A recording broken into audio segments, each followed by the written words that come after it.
Hi, today I'm going to be giving a presentation on who Maria Montessori was. So I'm actually a big fan.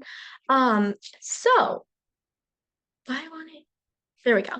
Uh, so Maria Montessori was born on the 31st of August in 1870 in Italy, and she then moved to Rome when she was 4.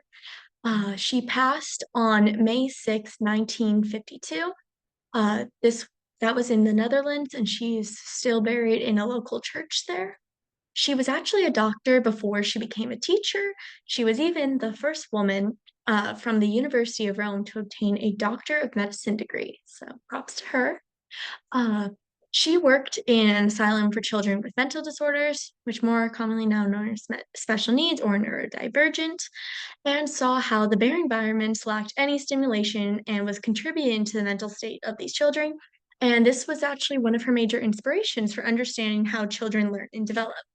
Later, she opened children houses, like many around the world, but the first one was actually created to care for the children of impoverished families because they were causing havoc during the day when their parents were at work. And there she discovered that when you support children's natural development, they have the power to self-educate. So, what is the Montessori method? The Montessori method involves creating a age-appropriate learning environment that is prepared with visual aids and materials for students to absorb the learning environment around them, allowing them to engage in child-led learning. This learning style encourages independence, collaboration, and authentic learning, which allows children to discover information and for them to learn at their own pace. The teacher in a Montessori education setting acts as a guide more than a direct teacher, observing children and adapting the environment to their learning journey. How was religious education influenced by Maria Montessori, you ask? That is a great question because it was actually pretty heavily. Um, so Maria Montessori already had the notion of not what, but when and how when teaching information for children so that they naturally possess the knowledge. And it was just a matter of when and how you unlock that knowledge for them, which is very similar to the idea that God is in every child, and you have to help them to unlock their connection with God. Also, her work was actually blessed by the Pope, which declared that her teaching methods were harmonious with the church, which is very cool.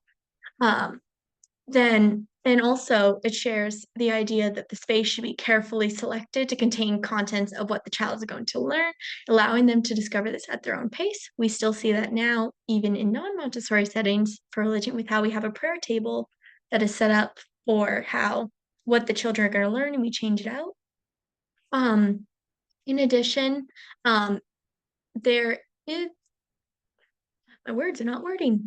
Um, in addition, there's a lot of focus on care, recollection, grace, and self-control. And even in Montessori, there used to be an activity which has now been abolished for being too Catholic, and where children grew wheat and grapes, caring for the plants, protecting them, harvesting the grapes and the wheat, and then sending off the wheat to be ground and turned into flour, and then baking bread from that flour. And while it's not explicitly saying it, it allows children to partake in every stage that is required to prepare the Eucharist, allowing them to experience the work of God's hands and continue to develop their relationship with Him. Um, and it also supports the idea that children are naturally oriented towards God through that idea of not what, but how and when. And a very explicit reference to Montessori teaching used is um, um, the catechesis. I'm going to butcher that. Catechesis, maybe, of the Good Shepherd. And this really shows the influence because the atrium is an environment prepared especially for children and very young children, like even infants, ages 1 to 3, especially particularly they participate in this. Um, and it is set up containing the materials of the life and the teaching of Jesus and the liturgy and the sacraments of the church, and it's arranged specifically to aid in their development of their spiritual life. And the teacher also plays a more passive role, allowing children to experience the environment and their own connection with God while acting as a guide through narratives and storytelling from the Bible. Let me flip over my notes. All right. Now, this is a quote that I found in Maria Montessori's book, Education for a New World. It is, "In those mysterious places of the brain is a God, asleep in self, who seems to be awakened by the music of the of the human voice, a divine call setting fibers in vibration." Now, this quote specifically is referring to how children can absorb language by just existing around it. However, I felt when I saw this quote that it could be very connected to how we teach religious education because it suggests that children have a latent awareness of God and it's awakened through our teaching and their experiences. And the music of the human voice could be represent how we teach them religious education, the storytelling, prayers, or discussion, and how faith is communicated. And the idea of the divine call, if we want to get into it, reflects how religion class does not just transfer information, but invites the children into the faith, helping them to shape their spiritual identity by engaging their inner self. So, I really like the quote, so I thought I'd include it.